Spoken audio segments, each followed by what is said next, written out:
Sometimes the truth is stranger than fiction. And today, I'm going to tell you 3 stories that demonstrate that. But before we get into those stories, if you're a fan of the strange, dark, and mysterious delivered in story format, then you've come to the right place because that's all we do and we upload once a week. So if that's of interest to you, please offer to bring the like button's car in for a service. But make sure when you have it there, you ask them to replace the air in their tires with helium. Also, please subscribe to our channel and turn on all notifications so you don't miss any of our weekly uploads. Okay, let's get into today's stories. On the evening of December 14th, 2024, a woman in her mid-30s named Priya got ready for bed inside of her home in Chehenkalo village, which is a rural community in central India. Priya put on her PJs, brushed her teeth, and then climbed into bed by herself. She was waiting for her husband, 35-year-old Anand Yadav, to finish his bath and then come in here and join her. And as Priya lay there, just waiting for her husband, she couldn't help but feel like their house was so quiet. And in many ways, the quiet of their house was this constant reminder of this really deep sadness in her life, which is, Priya really wanted a kid, but she and her husband had struggled to get pregnant. And now, they're in their mid-30s and it just seemed like time was running out. And, it's like all she wanted was a family and she didn't know if she would actually have one. Now, for Priya, though, this was not some new revelation. Like this pain had been going on for years. And so like she did most nights as she laid in bed waiting for her husband, she just did her best, not to dwell on it and just think about the other things in her life that were going well, like, her relationship to her husband.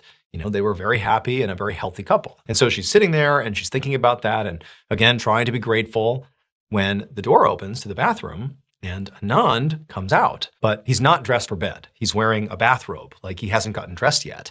And he's acting kind of funny. And Priya, she's looking at her husband, trying to figure out, like, what is he doing? Why isn't he dressed? What's going on here? When she suddenly realizes his face is like bright red. Clearly, there is something wrong with her husband. And then before she can ask him what's going on, Anand just turns and runs out of their bedroom, just wearing his bathrobe. And so Priya, she gets out of bed and she chases after her husband, trying to make sense of what the heck is going on here. She gets outside and she sees her husband is now collapsed on the ground outside. And so Priya really does not know what's happening here. She has no sense of what could be wrong. And so she just runs over to her husband and she rolls him over and she's shaking him to get him to talk to her. But all she sees is his face is still this beet red color, and it's almost like he's passed out or something, like he's not responsive. And so really having no clue what else to do, she just rushed next door to her relative's house. She got some family members, they came outside, and together they scooped up the non-responsive Anand, threw him in a vehicle, and they rushed him to the hospital. And when they got to the hospital, Priya leapt out of the car, leaving Anand and her family behind, and she bolts inside. She tells the front desk attendant what's going on, that her husband, he's not breathing, he's unresponsive, he's in the car. And so right away, medical staff came charging out. They went and they got Anand. They brought him inside. And before long, Priya is running behind all the doctors and nurses that are rushing Anand on a gurney through the hospital to an exam room. They get in the exam room. And even though Priya, she's kind of off to the side, she can't really see what's going on, but she can see the doctor who is primarily trying to figure out what's wrong with Anand. And she sees at first he's kind of like doing a couple things to see if he can get Anand to start reacting to him. But pretty quickly, she sees this doctor just kind of sit back and there's this look of pity that comes over his face. And he turns and he looks over at Priya and he tells her that, unfortunately, your husband is dead. Now for Priya, this whole thing has happened so quickly that it's almost like she can't even begin to process it. And so instead of, becoming hysterical with grief, her first thought is, how could he have died?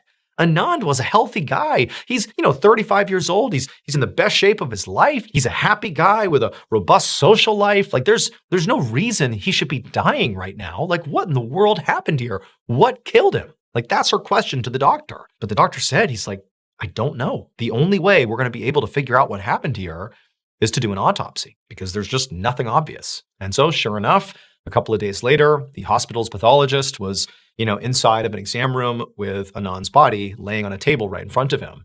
And this pathologist had done countless autopsies. This was, very standard work for this doctor. And so the pathologist, they went into this autopsy really not having any idea what killed this guy. But in their head, they were thinking, okay, maybe it was a sudden heart attack because this sort of seems like that could be it. And so they made their first incision on Anand's chest, and the first place they went to look was Anand's heart. But after looking at Anand's heart, they determined that no, he did not go into cardiac arrest. He did not die from a heart attack. This death was not connected to his heart. And so the pathologist naturally moved from the heart to Anand's lungs, which is another area that, he believed could have something to do with this death. But after checking those out, it was clear the lungs did not have to do with Anand's death. And so after that, the pathologist wound up checking all of Anand's organs, trying to find any sign of what killed him, but there was nothing. There was no indication that this guy should have died. Now, the pathologist was a little bit surprised because they figured, by this point, they would have had the answer of what happened to him, but it's no matter. They had done many autopsies before where it required some, further looking to figure out what happened. And so they moved on and they made an incision in Anand's throat. And when they opened up Anand's throat, the pathologist just stepped back and gasped because in their entire career, they had never, ever seen anything like this. It would turn out that Priya was not the only one who felt deep sadness around not having a family yet.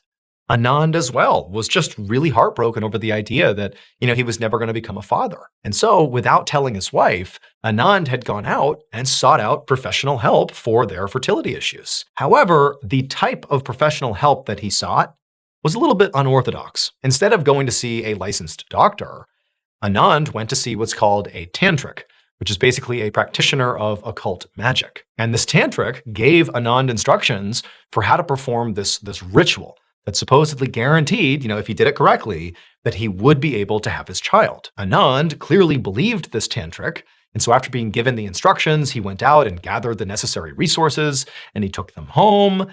And then on the night that he died, while Priya was in bed waiting for him, and he was in the bathroom, taking his bath or whatever, well, at some point in the bathroom, Anand performed this fertility ritual, and it killed him. Anand, per the tantric's instructions, had taken a living baby chicken, a chick, and attempted to swallow it whole. Apparently, that was all he needed to do in order to have a child, as he so desperately wanted. But when he swallowed this chick, it got stuck in his throat, and within minutes, he suffocated to death. And also, unfortunately, the chick died as well. One morning in late November of 1979, a 64-year-old man named John Perrin walked through a park near his home in East London, South Africa, which is a small coastal town. The park was basically a forested area that ran right along the coastline, so even though John was walking on a trail through all these trees, he could literally hear the ocean waves crashing down on the beach below. And being out here was actually a pretty big deal for John, because he didn't come to this park very often. In fact, he pretty much never left his house, because John was a total recluse. And, in addition to not leaving his house, he basically spoke to nobody. He didn't have friends, didn't have family. He basically had this one cousin he spoke to sometimes on the phone, but that was it. This guy was very isolated. But today, something in John had told him to go outside and go to this park and take a walk. It was just like this kind of weird intuition that he couldn't even explain.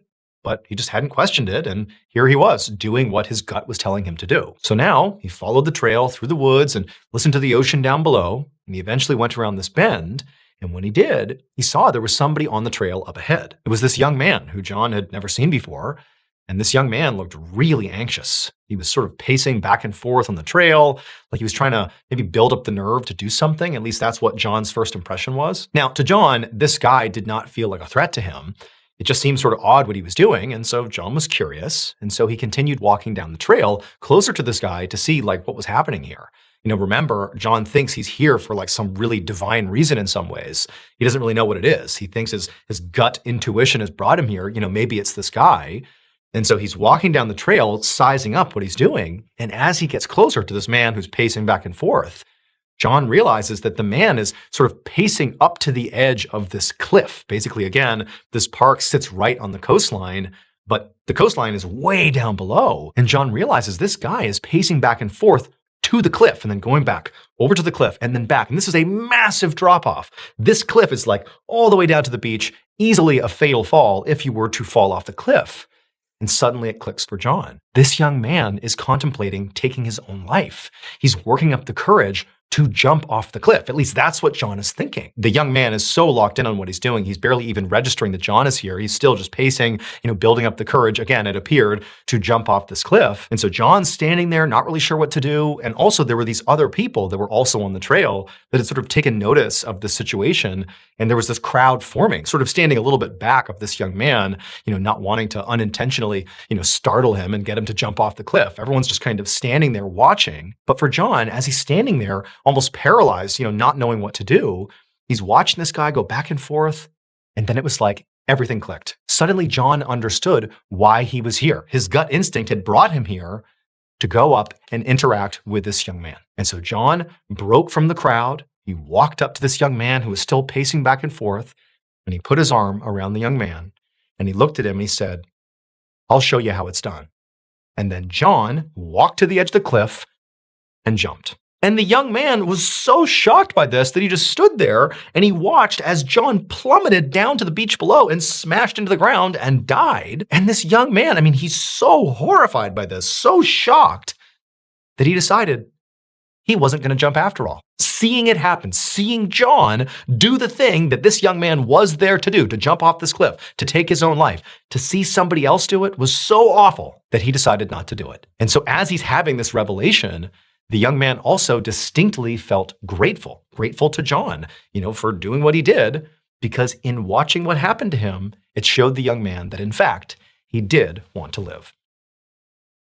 At 1 a.m. on March 3rd, 1944, a young train operator named Mrballen stood in the caboose car of a freight train that was slowly going up the side of a mountain in southern Italy. Michel's job was to operate the brakes for the back half of the train.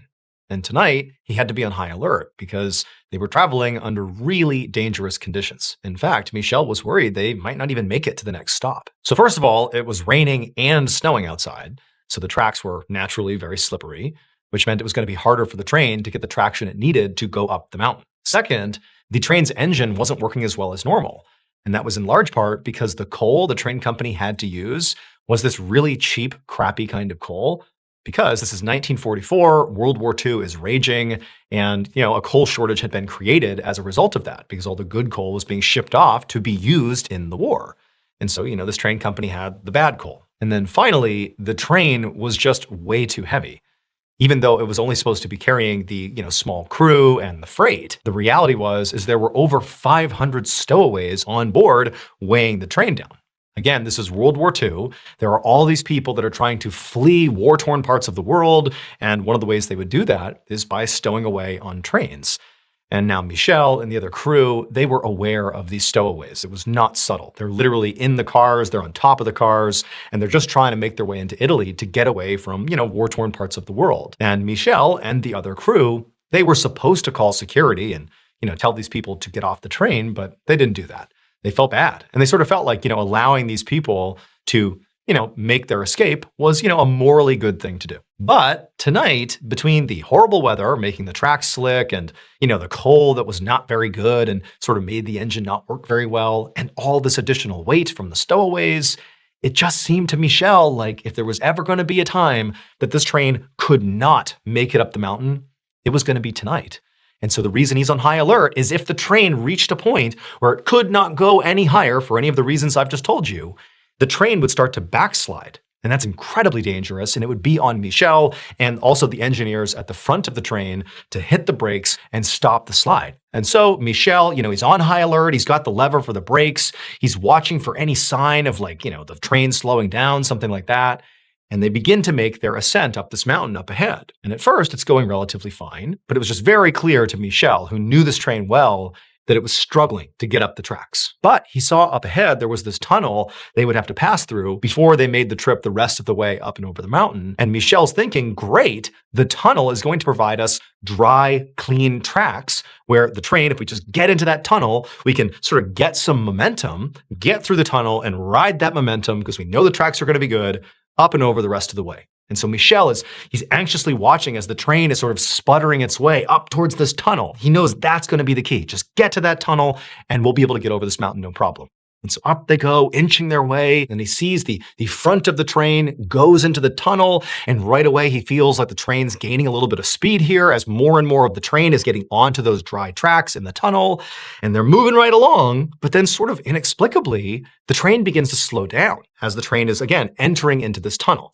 Remember, it's late at night. He can't really see what's going on. He can just tell that there's the tunnel, the train's going in, but we're slowing down here. And in fact, by the time that the caboose, where Michel was about to enter into the train, the last car here, the train had finally slowed down so much that the train actually came to a stop with Michel and the caboose right outside the tunnel. So, 99% of the train is in the tunnel. Michel and the caboose are outside The train is now fully stopped. Now, generally speaking, the conductor, who was situated in the very front car of the train, was overall in charge of the train.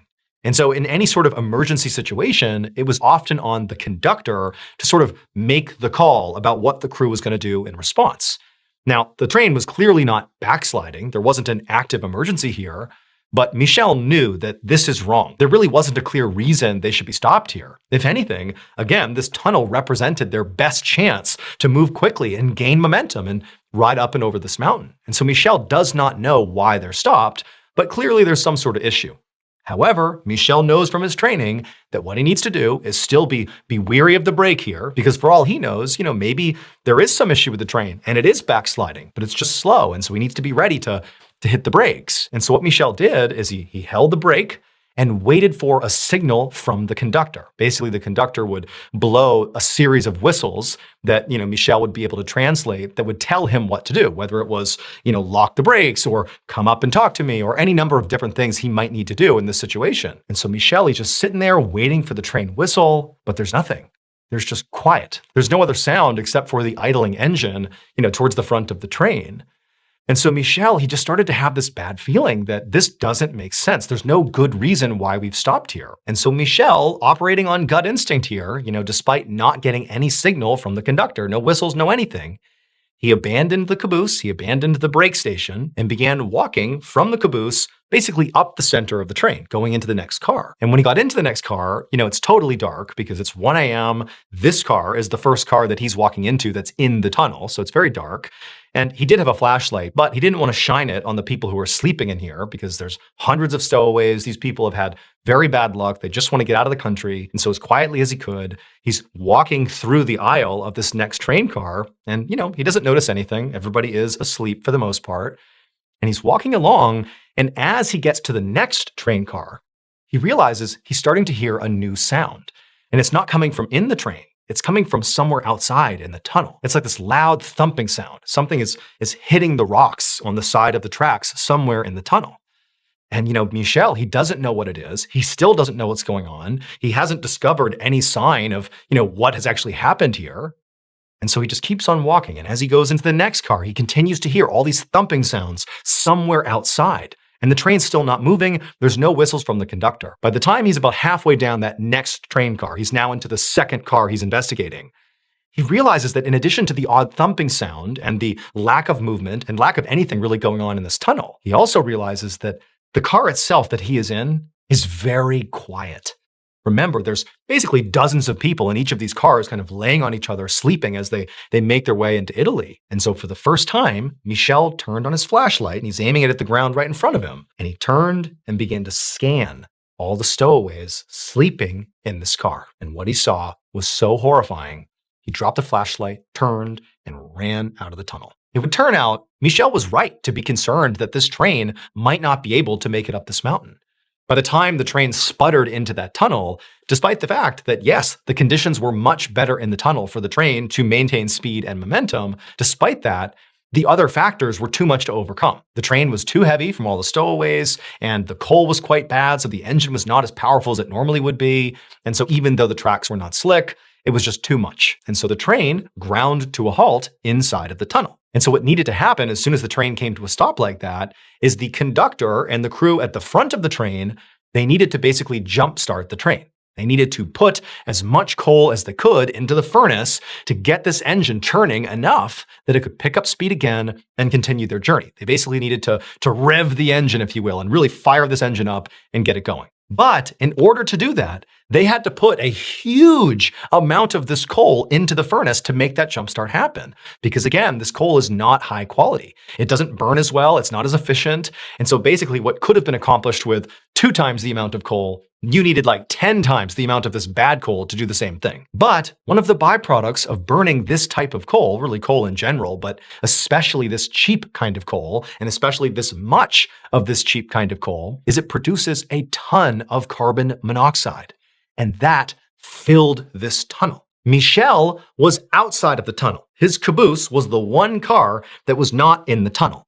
But everybody else on this train was suddenly being exposed to a huge amount of poisonous, lethal gas.